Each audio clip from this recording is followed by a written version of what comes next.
everybody. I hope you're doing amazing, and I just wanted to leave you with a quick encouragement from the Word of God. It's from Genesis chapter 12, verse 1. It says, "Now the Lord had said to Abram, 'Get out of your country, from your family, and from your father's house, to a land that I will show you, and I will make you a great nation. I will bless you and make your name great, and you shall be a blessing.' And the fourth thing, I will bless those who bless you, and I will curse those who curse you. And in you all the families of the earth shall be blessed." I'm also going to turn the Bible to Judges chapter 6, verse 12. I just have it in my notes out here. So Judges chapter 6, verse 12. It speaks about, Gideon. And Gideon was actually running away from the Midianites. And he was hiding. And, that's the time when the voice of God came to him. And Judges chapter 6, verse 12, it says, "And the angel of the Lord appeared to him and said to him, 'The Lord is with you, you mighty man of valor.'" So if you look at it, Gideon was using the winepress to thresh the wheat. And that's when the angel of the Lord appeared to him and said, "The Lord is with you, you mighty man of valor." So if you look at this, it's something like this.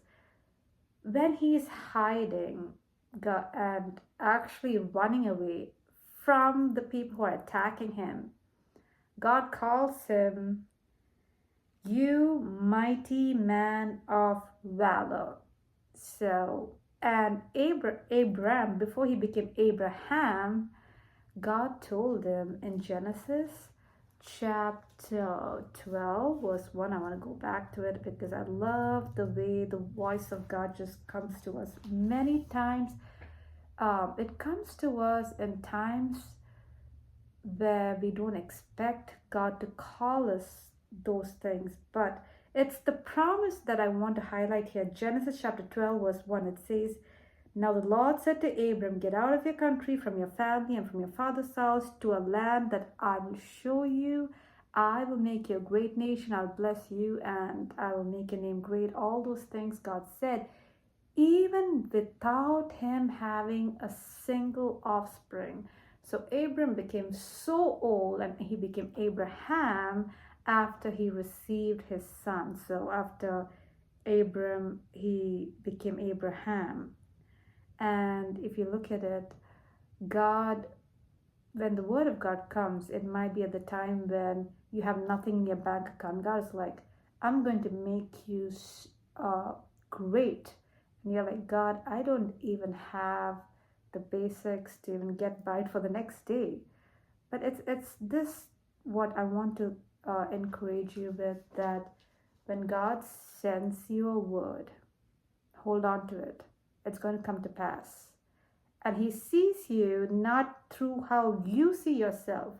I want you to understand this. Even though Gideon he was running away, God said, "You are mighty."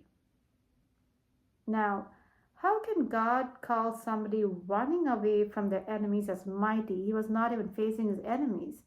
And God called Abraham that, "I'm going to make your name great, and I'm going to give you." So all these promises look so good, but how do you believe it? Nothing has manifested yet. I want to encourage you today, if there is a promise of God that's waiting on your life, I want you to hold on to it. And I want you to pursue it with all your heart, with due diligence and in due time.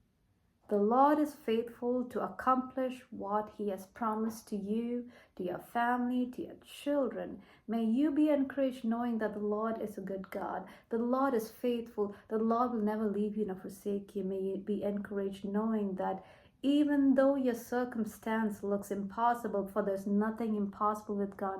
For the Lord does not see you the way you see yourself, but the Lord sees you through His eyes. And when He calls you out of that situation and to Himself. He's calling you out. He called him out of his cowardness into His might. He called Gideon, you're mighty. So He called him out. Abram, He called him out of his comfort. So many times God will take you out of the situation, but most of it requires an obedience. When you obey the voice of God, there's a blessing and the destiny starts unfolding onto your life.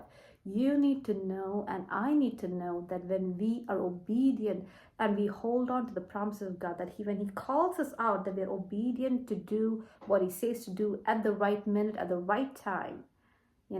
It's just how God sees us.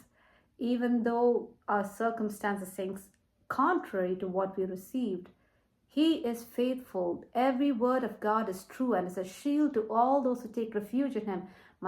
My friend, my brother, my sister, I pray that the Lord is encouraging you through this video, that hold on to your promises. No matter what your circumstances, the Lord is faithful and He will see you through this.